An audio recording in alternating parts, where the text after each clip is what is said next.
To be that guy who just stays in his room until it's time to go out and preach, I don't know, man. I just feel like my connection to everyone before the service is just as important as the connection I have in the service. How's it going, family? This is the ISM show, a show where we talk to leaders and students about leading yourself, leading others, giving to missions, and living on mission.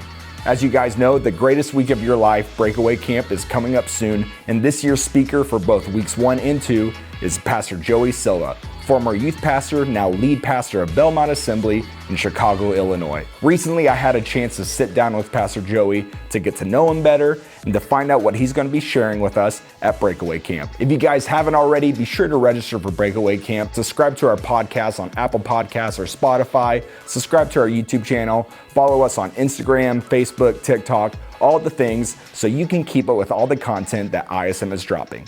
And now, without any further ado, here's my conversation with Pastor Joey Silva. When I think Pastor Joey, I think Chicago, like you're like the face of Chicago. That's true. Pastor Chris, what called you one time the uncle of the ISM family, the cool uncle.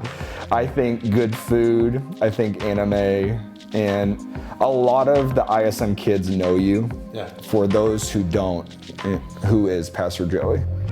Wow, that's an existential question.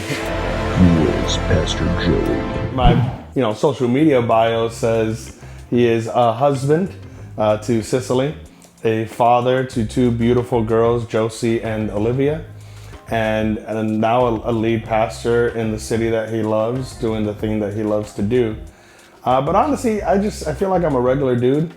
I love people, I love God. I want to make sure that I do that the rest of my life. And although I get to speak at a lot of camps, at heart, I'm a pastor. Yeah. And I think the difference between an evangelist and a pastor, and I don't knock the evangelist, I think there is a need in our community, in the church, in the world for the evangelist. And I can do the work of an evangelist, meaning preaching the gospel, getting people saved, going out and making sure that the Great Commission is happening. But at the same time, I have the heart of a pastor. I want to walk through it with you. Yeah. And so that's why what I love about even just speaking at Illinois, like this is family. Like I know these kids, I know their pastors, I know their background. I care about it. I talk to them on social media. I follow up with them. So when I'm praying for that kid or I'm hugging that kid, it's not the first time I've ever seen them. And sometimes even when I don't know their name, I know their face. Like, oh, I've seen this kid, I know this kid. And they matter to me. And even that, I know they're pastors. And I remember the first time I spoke at Illinois camp, I felt this incredible pressure because these are my friends' students. Yeah. And part of it obviously was, I don't want to let my friends down. I want to make sure that I do what's right and that I serve God faithfully, but at the same time that, I know what it's like bringing my kids, and there's always that worry, man, I hope the speaker doesn't stink this year. And so, yeah, there's that extra pressure, but that's what I would say. I'm a pastor, I'm a husband, I'm a father, and I'm a dude. I'm just a regular guy. And something that I appreciate about you, Pastor Joey, is even when you're not the camp speaker, you're there. Yeah. You're not like one of those guys like, oh, I'm only going if I'm going to speak. And even when you're not speaking, you're acting in that role. Yeah. You're helping, you're going around making sure everybody's having a good time. And if somebody's not, you take a moment to talk to them and be like, hey, what's up? What's going on? Well, I think that matters. I think, we talk about it amongst speakers. I get in those circles and when we sit down and talk, and to be that guy who just stays in his room until it's time to go out and preach, I don't know, man. I just feel like my connection to everyone before the service is just as important as the connection I have in the service. And then, like I said, it's funny because everyone loves you during camp, and when you're the speaker, they want to take pictures with you and they wave at you. And then the next year, when you're not the speaker, they don't know you. You're just driving around the car. Liver, man. What the heck? I remember literally the next year after I spoke one camp, I'm plunging the toilet, getting turds out. Yep, I'm here to serve, guys. Whether you want me to speak or you want me to get turds out of the toilet, I'm just here to serve. I love that, and I love that heart. So, what's camp looking like this year? Tell us about what you're going to be speaking to us about. Yeah, well, I got a few things that I want to save in my back pocket for that week. And God's kind of been marinating some stuff in my heart. And this is actually the 3rd time I've spoken at camp. And so what I don't want to do is be like, well, no one's going to remember the thing I did a few years ago. I always feel just in myself that I feel like God has a fresh word, and I want to be able to deliver that fresh word this year. What I will say is there's a couple of things I'm automatically excited about. If you were at my last Illinois camp, one thing that Pastor Chris allowed me to do and that he's given me permission to do again this year, one of the nights, since we have 2 services, one service will be just the guys and the other service will be just the ladies. And I remember the first time we did that, everyone was kind of freaked out because they thought it was going to be a purity talk. And I'm like, I don't want to do that. Like, it's kind of, so everyone's like, are you going to do that for like an hour? I was like, no. I think for me, the power behind that, and I think it was proven when we did it last time, it's not that you do that all the time. I think, we live in a co-ed world. I don't think we need to isolate ourselves forever.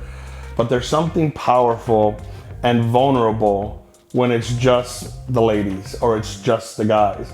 And I saw that, like, for me, the biggest clue, every year, every night when service comes, especially like the ladies, they come very dressed up and they have beautiful flowing outfits and makeup. And man, that night, everyone showed up in joggers, no makeup, hoodie. And I'm like, good, because you're going to cry tonight. Right. So I just love how everyone showed up. And so I just think there are some things, and I think on that night, we're going to go, again, my intention is not to make you cry, but there's going to be a level of vulnerability, a level of honesty, a level of just allowing ourselves to be wide open before the Lord that sometimes is difficult when that boy you like or that girl you like is in the room and you're kind of concerned about how they might view you. This is just like, man, this is going to be raw and vulnerable and transparent.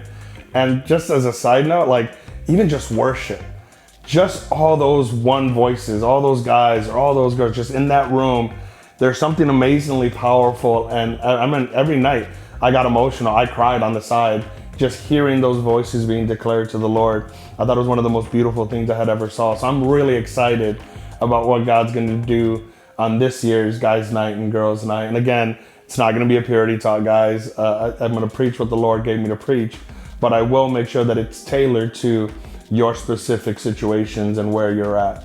And I think as a youth pastor in general, that's always the goal, right? That's the difference between a youth pastor and any other pastor. You're just speaking to a demographic. You're just speaking to a key age range, and you want to speak to things that they understand. So I'm not going to get up there and be like, you guys get it, right? Like when you're disciplining your child, and most of them don't have children, right? They're not going to gravitate to that. So I want to be able to speak to what we're going through now and make sure that the Spirit is moving in those areas, whether it's healing, whether it's encouragement, whether it's lifting out of and leading forward, whatever it is that God's going to do on that night. The scriptures say we ready the horse for battle, but God gives us the victory. So I'm going to prepare, I'm going to pray, I'm going to prep. But whatever happens is going to be a result of what the Holy Spirit wants to do in that moment. And I just want to set the table for that moment. Yeah. So that, all in a nutshell, that's what I'm super hyped about. Thank you guys so much for checking out this episode of the ISM show. While you're here, be sure to check out some of the other content that we drop, and do not forget to register for Breakaway Camp. The early bird deadline to get the best price is June 1st. With all that said, that's all I have for you guys today. We'll see you next time.